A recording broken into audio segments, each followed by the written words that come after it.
Mga kaigsuonan, ato kang tubagon ng usa ka SDA evangelist. Dili na adlaw sting simba. Daghan ra baron mga tawo nagtudlo ngang pagsimbas adlong ikapito gikan sa Sabado, giiswag padulong sa Domingo. Kay dito kunos Domingo na banhaw sa Kristo. Sa dili pa ko mabulayon mga kaigsuonan sa unahan sa ako ang pagpasabot.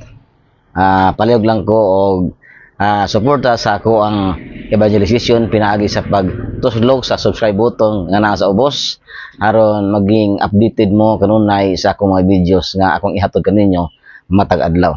Mga kaigsuonan, kini si Brother Romel Cabag. Ang akong channel mga kaigsuonan mao ang pagtukbil sa matuoran dias bala ang kasulatan base sa mga history o doktrina sa simbahang Katoliko. Dili ingon nakita ron manggiaway kundili ang paghatag niini o pagpasabot ngadto sa atong mga kaigsuonan labi na kadtong mga nalubugan sa ilang hunahuna o mga kasing-kasing may tungod sa pagtulunan sa balaang kasulatan o sa simbahan.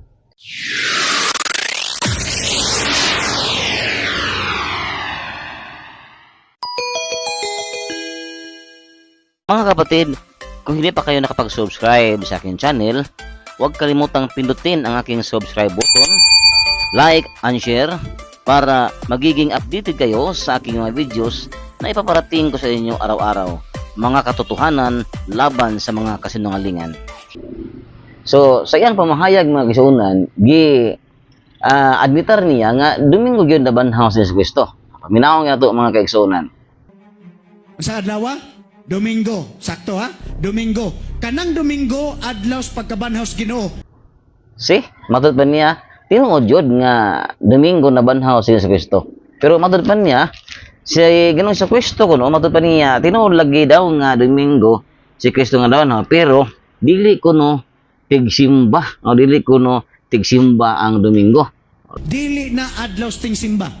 Daghan ra baron mga tawo nagtudlo ngang pagsimbas adlong ikapito gikan sa Sabado, giiswag padulong sa Domingo. Kay dito kunos Domingo na banhaw sa Kristo. Tinuod ba mga kaigsuonan nga ang Domingo dili tigsimba? Basahon kuno tong balaang kasulatan mga kaigsuonan.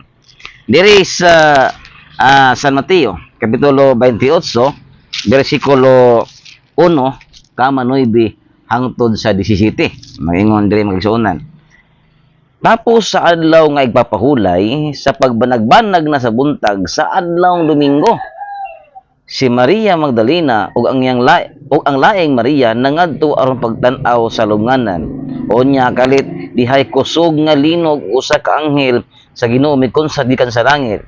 Giligid niyang bato og milingkod sa niini sama sa kilat ang iyang panagway ug puti kay ang iyang biste.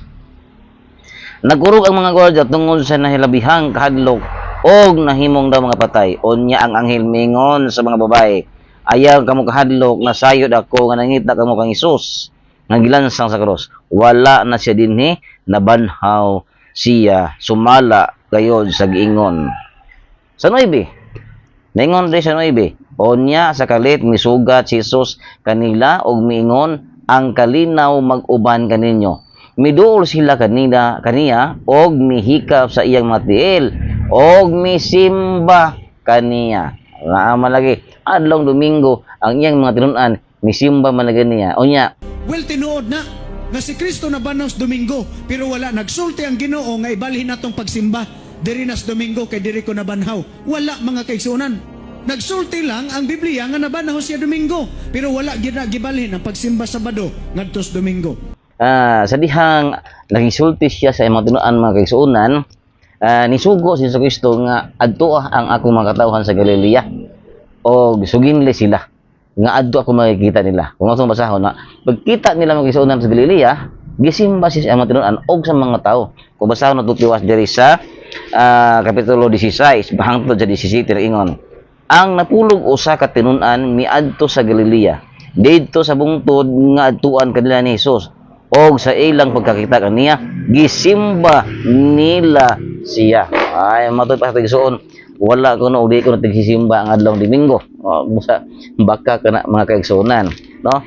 Kaya doon ay mabasa sa Biblia, nga gisimba siya atol sa adlaw Domingo. Siya matinon og siyang katawhan, no? Akong gibasa karon. Unya, matoy pa niya, Okay? So kuhay is pagtudlos uban mga tao. I'm sorry mga kaigsuunan, pero mao na gitudlos Biblia. Nakaklaro kahit nung gibasa na ko mga kaigsuunan.